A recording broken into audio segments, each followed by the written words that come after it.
Alright, so here we are with this action subject. What's low action? Playability, part of it is defined by this thing here. And well, action, we could say many things about the setting, the general setting of the top, and the correspondence between the bridge, the top, and the fretboard obviously counts. But this is one of the most evident one, which is the distance between the 6th string or any of these strings and the fret and the 12th fret, because this will give you a hint about if the guitar has low action or not, right?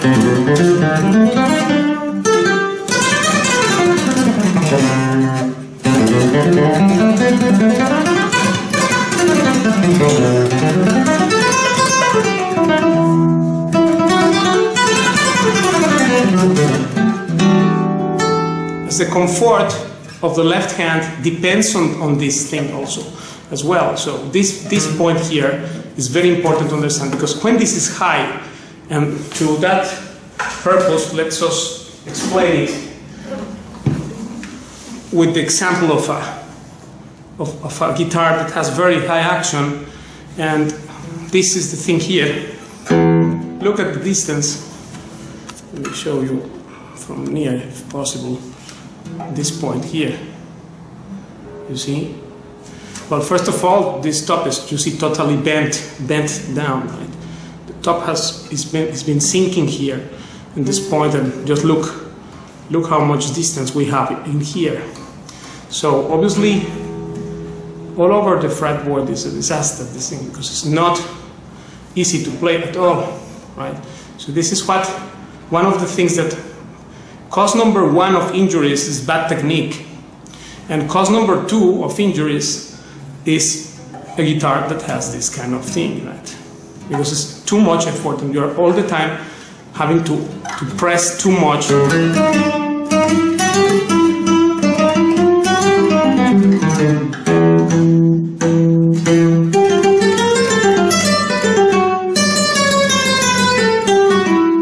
Look, this thing here. This is the thing. So this is super high action, or what is the classical guitar's action generally is like that, and the so-called flamenco ones, which are the same, really speaking, and the action which I recommend, which is this. This is a total difference, because besides the fact that on this kind of material, the flame maple and the maple neck, that's much softer, obviously, the ebony and cedar, the obsolete ebony and cedar thing. Check the correspondence of the top. If you see here the stop, the bridge, and the fretboard, how these three things are there, right? Look, very much imbalanced. It has balance, it's inside the balance. But this one here is totally unbalanced.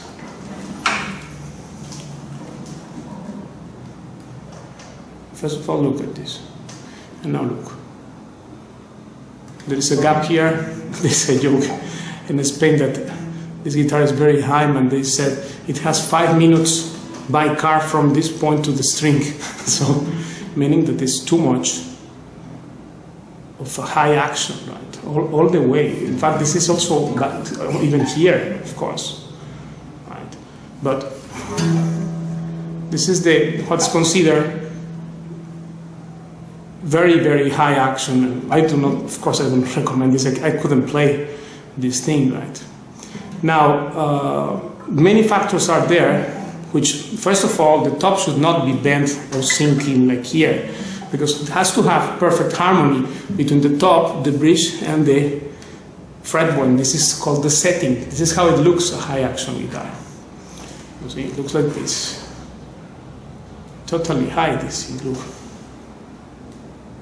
And on the other side, the action which I use and I do recommend is this one. Because look, here everything is straight.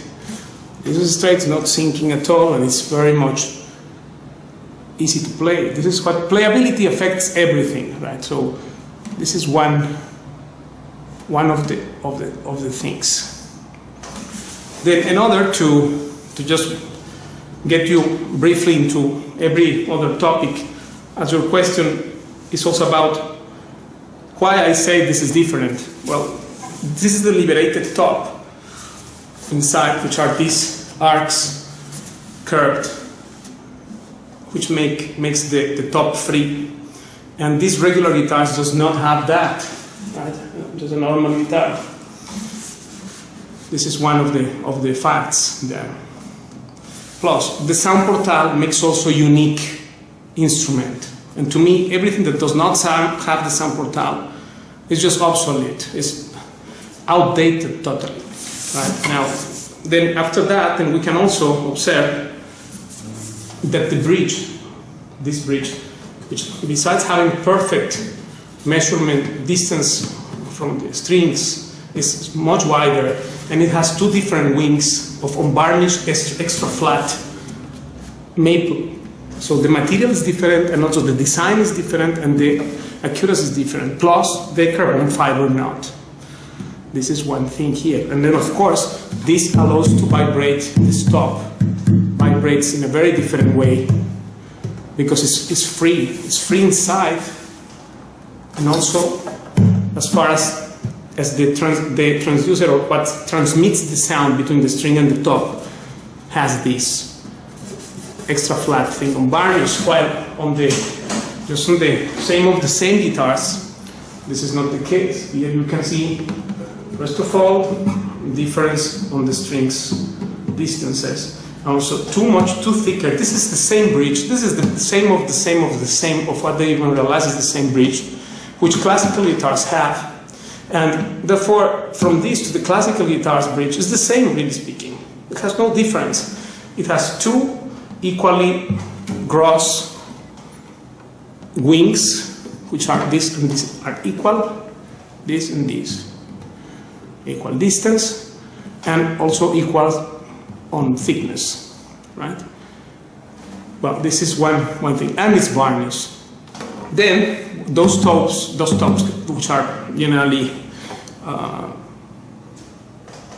European, what is called European top. Right. Then other thing is that the ebony fretboard. This is not good, right? And the varnish, this kind of plastic varnish, shiny thing. And then we have here the cedar neck, which makes, in my opinion, a bad combination, this plus the ebony fretboard. Then we have here a knot of just a regular bone, which is too dull, and no angle here on the head, like meaning per angle. This thing here. Look. Well, this is one part of it. While on this one we have totally dissimilar thing with that flame maple neck, which has a lot of angle. Look, see how much angle this one has. And here we don't have a bone knot, but wooden knot. These are pegs, but are mechanical, are not all the style pegs. So that's another innovative stuff. And the fretboard. The fretboard material, this fretboard changed everything. First of all, the sound, as sound depends on playability. It changed the playability itself, and it also changed the weight of the guitar, because it has balance to stay in one point. That we will talk of this also. And I will post also the description of this video. This is the Norway top, a very different top to any other German spruce or classical top. And this is a flamenco bridge, really, which is different in two wings. These two wings are different. This is shorter, and this is larger and thicker. So both sides are different, vibrates different, plus the carbon fiber. And then, well, to talk about this wood, there are no words to describe the quality of sound that this instrument has. It's a magnificent guitar, and therefore this is differentiation, right? And same, if you get used, of course, if you get used to this kind of action, and then say you have 10 years or 5 years or 20 years playing on this kind of stuff, on this kind of very ultra high action, and then you think this is comfortable, well, then that's another thing. That's why it's important to understand here what we are saying about habits and about what do you like more as well, because what I am telling you is what works for me, and of course from there you have to evaluate yourself. But the change of materials, not only it has every material is different, but the design is different, the balance is different, the sound is different, the accuracy is different, the varnish itself is different. This is not a shiny varnish, but a combination between chemical and natural, which allows the wood to vibrate and to let the sound out. And also this stuff about the liberated top, which other guitars does not have. As a matter of fact, let me show you one of the old ones so that we can see what's the non-liberated top. Liberated top.